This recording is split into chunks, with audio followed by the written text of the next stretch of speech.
అందరికీ నమస్కారం అండి. ఈ సినిమాలో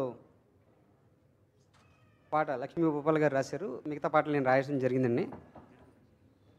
ఇప్పుడు మీరు వింటున్న జోగేంద్ర జోగేంద్ర కానీ సుఖీభవ అన్ని సాంగ్లు నేను రాశాను.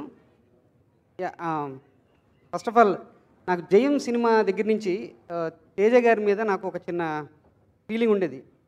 ఏంటి ఎప్పుడు ఈయన లవ్ సినిమాలు తీస్తున్నాడు, బట్ నాకు పర్సనల్గా ఓన్లీ లవ్ లవ్ లవ్ అంటే పెద్ద ఇష్టం ఉండదు లోపల. కానీ నాకు ఇష్టం లేకపోయినా సినిమాని ఇంత బాగా హ్యాండిల్ చేస్తున్నాడు ఈయన. ఇలాంటి డైరెక్టరు కంటెంట్ ఉన్న కథ తీస్తే ఎలా ఉంటుంది అని చాలా రోజు నుంచి అనుకునేవాడిని. కరెక్ట్గా నిజంగా ఇప్పుడు తీస్తున్నాడండి ఆ సినిమా. నేనే రాజు నేనే మంత్రి అనే సినిమా. పాటలు రాసేటప్పుడు సిచ్యువేషన్స్ చెప్తారు కదా, దానికి తగినట్టే నేను కొన్ని సీన్లు చూపించారు ఆయన నాకు. డెఫినెట్గా రాణా గారు హై వోల్టేజ్ పర్ఫార్మెన్స్ అంటారు చూడండి, చాలా అద్భుతంగా చేశారు ఆయన. అండ్ కాజల్ ఎంత అందంగా ఉన్నారంటే మీరు, you are so beautiful. Definitely చాలా చాలా అందంగా ఉన్నారు. అండ్ క్యాథరిన్ మీరు కూడా అమేజింగ్, చాలా బాగున్నారు.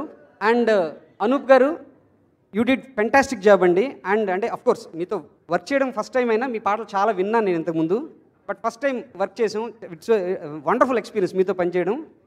రికార్డింగ్ జస్ట్ నెక్స్ట్ లెవెల్ అండి, డెఫినెట్గా నెక్స్ట్ లెవెల్, చాలా బాగుంది. And thank you so much పరచు బ్రదర్స్కి అండ్ లక్ష్మీ భూపాల్ బ్రదర్, మీకు నిజంగా ఆడిటోరియంకి గొప్ప సినిమా ఇవ్వబోతున్నారు మనందం. అండ్ థ్యాంక్ యూ సార్ 1.5 మా ప్రొడ్యూసర్స్కి అందరికీ, ముఖ్యంగా తేజ గారికి అండ్ సురేష్ బాబు గారు, మీరు చూపించిన ఆ ఎంకరేజ్మెంట్ అదంతా కూడా thank you so much sir. Once again August 11న నేనే రాజు నేనే మంత్రి అనే సినిమా. ఆ రోజు 3 సినిమాలు రిలీజ్ అవుతున్నాయి. ఎవరు అన్నారు? 4 షోలు ఉంటాయి రోజుకి, అది గుర్తుంచుకోండి. చాయిస్ మీది, బ్రహ్మాండంగా ఎంజాయ్ చేద్దాం, మంచి cinema. All the best. Thank you so much అండి, థ్యాంక్ యూ సో మచ్.